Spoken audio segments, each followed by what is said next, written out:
Welcome to Closer to Venus. I'm Johnny Burke, and today's guest is Lorraine Kane. She is an elementary school teacher, Reiki master, and author of A Gift in the Wreckage, which chronicles her near-death experience following a head-on collision. Through her work, she helps individuals restore balance, regulate their nervous systems, and reconnect with a deeper sense of inner peace. In this episode, we'll discuss what truly happens when we die and why there is no fear in death. Lorraine, welcome to the program. Hi, Johnny. Thank you so much. It's good to be here. Starting with the experience that day, was there anything like out of the ordinary or not really? No, it was a typical day. We were on vacation and we were driving home. There was a construction site. It was pretty unclear. We had, in fact, been the fifth accident on that stretch of highway that year. So, no, it was a typical day. Did you become a Reiki master before, or was it after the near-death experience? It was most definitely afterwards. Before my accident, I was a born-again Christian. So I had the traditional view of God, hell. And then after my accident, and going through 60 surgeries and having to heal, I really became aware that our bodies hold trauma. It's not in your mind. It's not something you need to overcome. Your body holds it and it needs to be released. So that's energy, that's trauma. And I learned it just through my experience in my own healing journey. Near-death experience survivors do report heightened senses of mediumship type skills, psychic activity, and just everything is just heightened. So it doesn't surprise me. So the experience itself, you said during that day there wasn't anything out of the ordinary. It was just a typical day. When it actually happened, this was a head-on collision. What was the first thing you noticed during the experience? When I had the collision, I remember I thought it was going to be a fender bender. It was just going to be this accident. We'd get out, we'd exchange insurance, and I would go on. When we were colliding, it was like through the lens of a camera, and I could see the lady that I was in collision with, that I was colliding into. And when I looked into her face, Johnny, I was so aware that she was almost vacant. And I truly believe she had already been taken. She was already gone. Her body was there, but she was not there in spirit. She was gone. So that was the first experience I had. Then the cars collided. The rescue workers came. As I was sitting, they took my children away. They took my mother-in-law out of the car.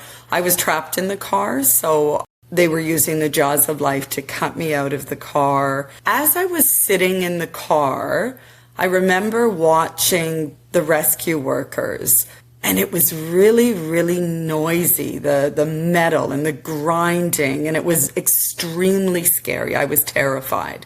And I remember sitting there wondering what was going to happen. And then it was like the volume started to turn down, and I wasn't hearing things quite as loud. I was fading. And then I started to think, oh, I'm going to die. This is it. The curtains are coming down. I'm 26 years old. Wow, I'm going to die in this car. So I started to wonder where I was going to go. What would happen? What? This is it. It's the end. Where am I going? Oh, right. I remembered. I'm a born-again Christian. I'm going to heaven. I'm going to see God. The angels are going to rejoice. This is going to be a beautiful experience. And then the volume got really quiet. And it seemed like everything was almost still. And I remember hearing this voice. It was an audible voice. And it said, no, you're not going to heaven. There is no God. You're going to go to the ground and maggots are going to eat your body. And it was like I was at the lowest point of my life. I was trapped in a vehicle. I was alone. I was afraid. I didn't know what was going to happen. So I called out to God and I said, if you're there and if you're real, please help me. I need your help. It's not that I had this specialized prayer that I said. I didn't have a ritual. There was nothing needed other than just calling out. And in that instant, immediately, it was like my whole body broke open. And this brilliant light filled my whole body. And I heard the voice, and it said, "Take my hand, I'll show you heaven." And as I looked up, that big, beautiful, bright light started to merge like a hand reaching down to me. And I reached up, and as I put my hand in the light, in that hand, I didn't come out of my body. I transformed into a different level of consciousness. I lifted up and I became part of that light. And I remember looking down. I could see other things. I was lifted up into the air and I saw the cars. I saw all of the accident scene. I saw the cars that were flipped. The other car was flipped. And I saw my body sitting in the car. And I remember not feeling connected whatsoever to it. I was equally as interested in the cars, the rescue workers, as I was the body. And I found that super interesting because it was no longer me. The true sense of who I was now with my creator in another conscious level, in another area. Similar reports echo the exact same thing. When you get to that point and you look down at your body, there's little or no attachment. It's almost like it's a set of clothes or it's a costume.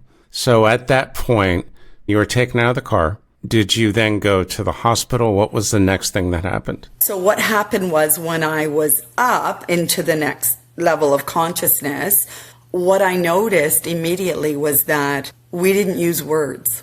We didn't need words. That was fascinating to me, that there was a knowing, and we were just one. We had merged into oneness, and we were flying through the sky. It was like I could see bright lights and stars, and we were just in this whole different area. And then we stopped. I had my life review.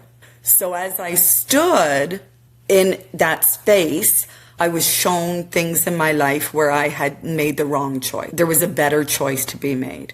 And I had always been really frightened of this, thinking, oh my gosh, God is going to judge me. He's going to be mad, because that's what the church taught me, that God is judgmental. That was not the case. I was met with absolute unconditional love. And the emotions were so heightened. It was all about feelings. I felt safe. I felt loved.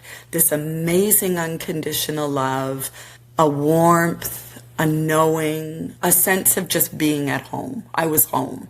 So then we continued after my life review. We started to go off again. And I do believe that I was going to heaven. I was going to that space.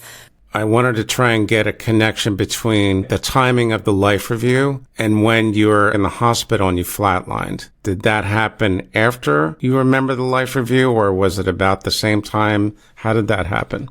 So I flatlined I actually died in the car, and then I died again in the air ambulance going to the hospital. My first encounter, after we started to go to the next place, we stopped again. And I saw a photograph that came out from the side of this brilliant, bright, beautiful light. And I looked at the picture. It was like a recognition was coming back. And I thought, oh, I know those people. Hey, that's my children and my husband. And, oh, I'm Lorraine. There's been an accident. And at that very time, I was asked, do you want to continue or do you want to go back? Which amazed me. I didn't realize we got a choice. And I thought of my children, and I thought, I need to be there for my children. I'm not ready to come. So I said that. I need to go back for my children. And again, absolute unconditional love. And it was just okay. And we started to drop, and it felt like dropping through an elevator, like just a very quick drop. And just before I came back into this consciousness, God said, don't let go of my hand. I'm holding your hand. And I popped back into my body, and I remember feeling this pressure in my eyes when I popped. I could feel the hand, but my shirt was off. I had this neck brace on, and they were resuscitating me. And as I readjusted to my space, which was very dense and very heavy, it's a completely different experience here. They started to say, we got her, she's breathing, yeah, and they were really excited. The air ambulance came in and they said, okay, we're going to lift you now. We're going to take you to a trauma center where we can take care of you. So they lifted me out. They put me in the helicopter, the air ambulance, and they took me to a trauma center. En route to the trauma center, I had lost an amazing amount of blood. I started to die again, and they gave me a placebo blood, or they would have delivered me dead to the hospital. So I got into the trauma center, and then I had an 11-hour surgery. My femur was shattered in 54 places. My foot was off, so I had to have a lot of surgery right away. So they began saving my life, yeah. During this time when you apparently died twice, were you going in and out of beyond the veil, or were you there pretty much the whole time? When I left my body the first time, I was completely gone. I was on the other side. I was there. When I came back and when I was in the air ambulance, I did not have any kind of experience. I barely remember it. It's what a lot of things they told me afterwards. I spent 2 weeks down in the States. I'm from Canada, but the accident happened in the States. So I spent 2 weeks there having numerous surgeries. Then when they felt I was able to fly back to Canada, when I got to Canada, I began to die again. They called my family in and they said, we don't expect her to make it. You should come quickly. They gave me emergency blood transfusions. And I rallied and I came around. So that is quite an experience. Now, during this experience, there were messages from guides and loved ones. Did you see anything? Like, did you see any other entities other than the hand that reached out for you? No, I feel like I was almost just before the entry point of no return. I was just there. And it was just my creator and myself in the entire experience. What were those messages, though? Because you did mention something about messages from guides and loved ones. So when I was flown back to Canada, I was very much in between two worlds. I was in my dense body, my very badly broken body. It started when God said to me, don't let go of my hand. And I had a constant sense of someone holding my hand, but I couldn't see them, but I felt it. Then when I got back to Canada, I remember one night I was in my hospital bed and I heard the most amazing angelic, just music that far surpasses what we know as music here. And I opened my eyes and the entire room was filled with angelic beings. I knew they were angels. They were little bright lights that all merged together, and out from them came the most amazing music.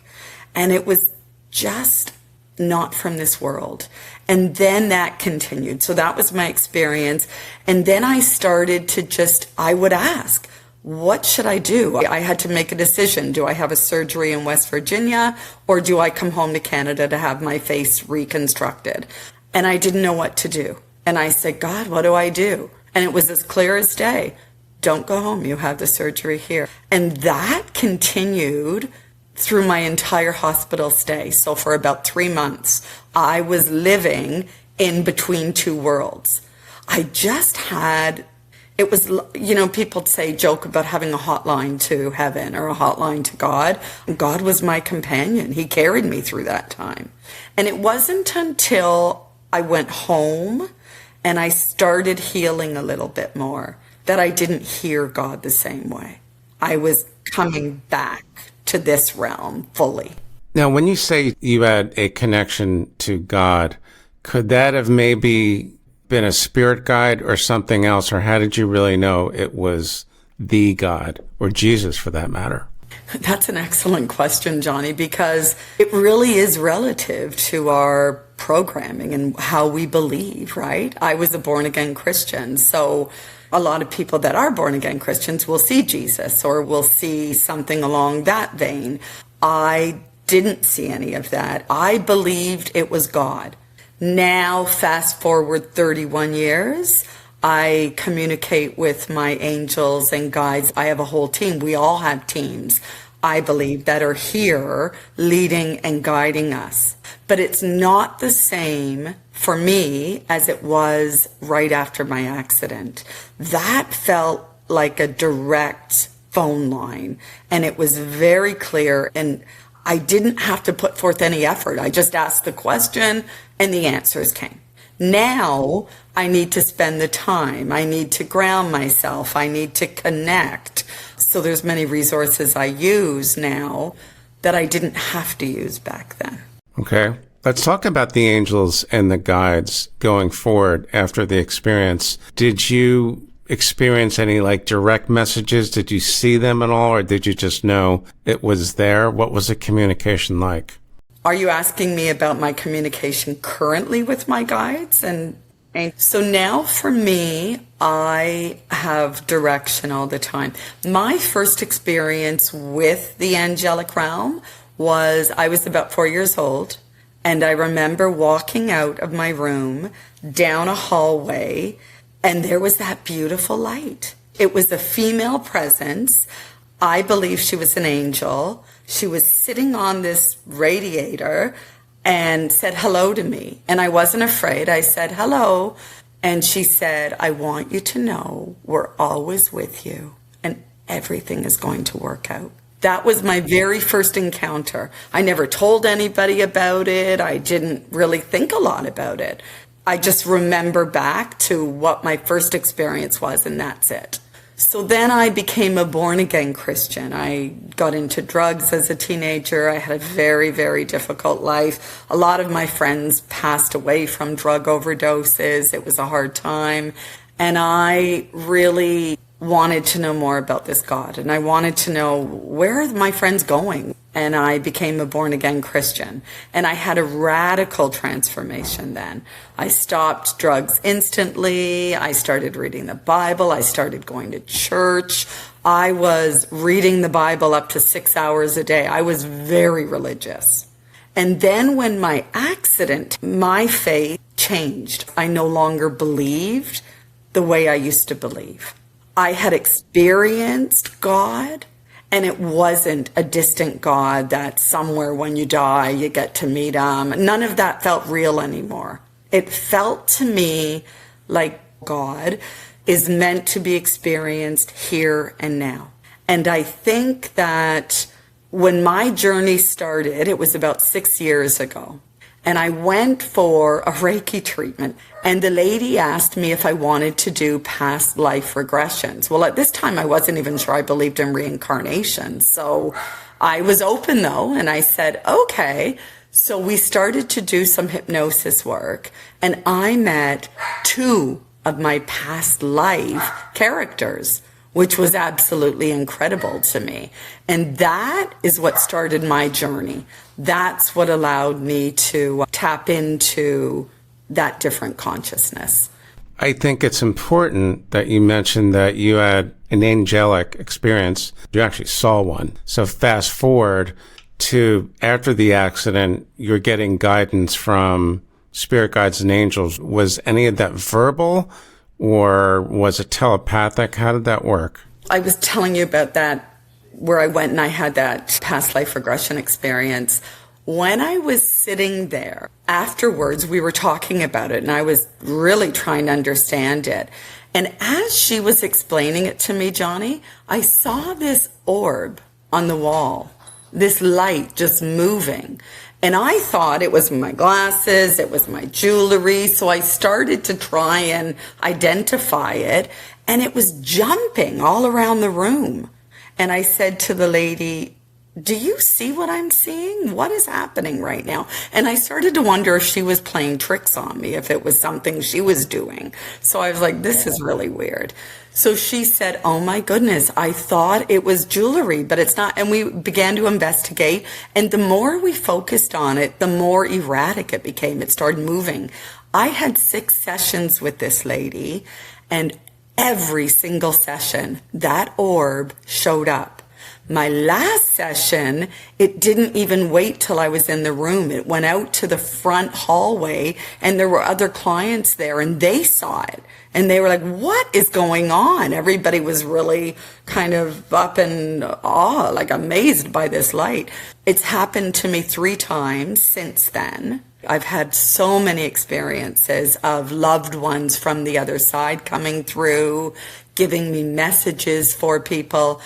It's a learning curve. For me, I'm learning as I go. As I do this, I learn. I'm hugely interested in inner child healing. I'm hugely interested in moving stuck energy out of people's bodies, because I believe it's only then that we create the space to allow our Creator to give us those experiences. I don't think I'm special. I think I'm the same as everybody else.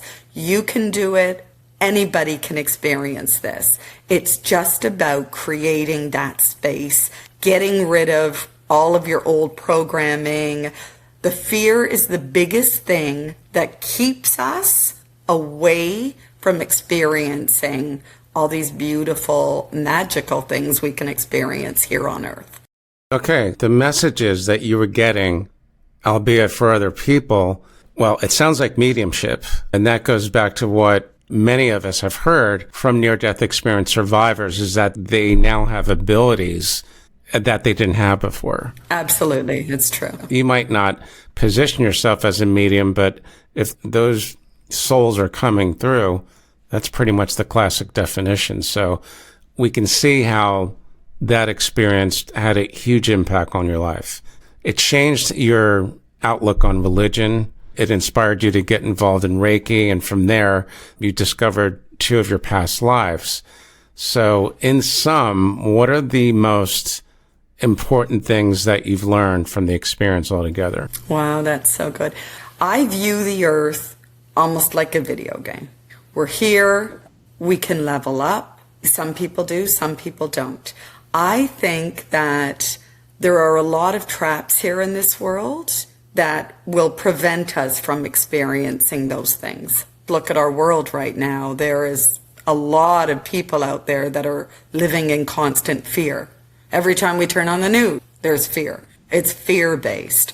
I haven't listened to the news in 4 years. If we shut that off and we open ourselves up and say, I want to experience these things, lead me, I fully believe our Creator will lead us.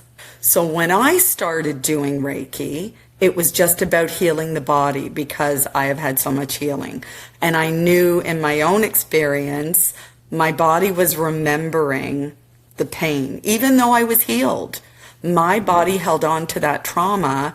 And it wasn't until another Reiki master came along, explained this, I was open to it. I wasn't afraid. I put my fear aside. I allowed it to happen, that I started to heal. So then I got interested in Reiki. I started doing Reiki. And then 2 years ago, I had a lady, it was after a meditation class, she asked if I would do a Reiki session on her. I said, sure, and I had my routine down. But this time, I saw a lady in my mind's eye, and she was just watching. So I said, oh, hello, what's going on? Who are you? And she moved forward, and she said, I'm with her. And it was my first experience, so I said, oh, okay. And then I knew it was her mother, and her mother wasn't with us. She was on the other side. So I said, oh, what do you want me to do? And she said, would you please remind her about the rose bush? And I was thinking, am I losing my mind? Am I going crazy? So I said to the lady, this has never happened before, but is your mother on the other side? And she said, yes, she just died 4 months ago. And I said, well, she's actually here, I think, and she's asking me to tell you about a rose bush. And she burst out crying. She started to sob and she said, oh my God, when my mother was on her deathbed, she asked me to please plant a rose bush at this area in her home. So that was validation for me that, oh my gosh, this is real. It just grew and it grew. I really believe we are here to experience. This realm is experiential. And as we have these experiences, then Spirit can use our experiences to connect with other people here on this realm to help them heal. So I happen to have a brother who overdosed on drugs. He died. He had 2 young girls, and he had a terrible relationship with his ex-wife. Okay? So this lady comes for a Reiki treatment. She gets on my bed. I start with a pendulum. I use my pendulum to see where the blockages are before I move on. And all of a sudden, her brother showed up and he laughed. And he was right in my space and he said, oh, you can put that pendulum away. She's not here for a Reiki treatment. I have to talk to her. And I went, oh, wow, okay. So I said to her, and now it's happened so many times, I'm fully confident that it is in fact her brother's energy here. He had some unfinished business that he needed me to help him with. So I said to her, oh, your brother's here and he wants to talk to you. And she gasped and she went, what? Because I hadn't even told her that I was an intuitive Reiki master. And then he said to me, remind her of the promise she made and tell her I need her to honor it. So I said to her, he wants me to remind you that you made a promise to him and he really needs you to honor it. Do you know what he's talking about? And she again began to cry and she said, I know exactly what he's talking about. And he said, tell her it isn't about her, it's about my children. So I said that and she wept and she said, my brother died 6 months ago of a drug overdose. He has 2 little children and I made the promise to help him by raising these children. I would be active in their lives, but his ex-wife is so horrible and making it so difficult, I can't do it. And he said, tell her again, it's not about her, it's about my children. And by the time that lady got up off my bed, Johnny, she was a changed person. She was ready to take it on. She believed that she was ready to honor the promise she made her brother. So I believe that I am an intuitive to help people that have crossed over to help heal the people that are still left here on this earth. You feel that death is an illusion. How did you come up with that? Again, it comes back to fear. I think that's just one more thing that this world uses to keep us in fear. So many people are absolutely afraid of dying. They're so afraid of dying. It's the unknown. What's going to happen? And we're so focused on our loved ones and I don't want to leave my loved ones. It doesn't work that way, I don't believe. When I died, I simply closed my eyes, and when I opened my eyes, I was in a whole different level. I believe I was back home. We come here to have the experiences. I believe we work out our past life trauma as well. I believe there's lots of reasons and experiences to be had here on earth. But when we're done, we simply return home to where we came from. There is no death. We've given that the name death.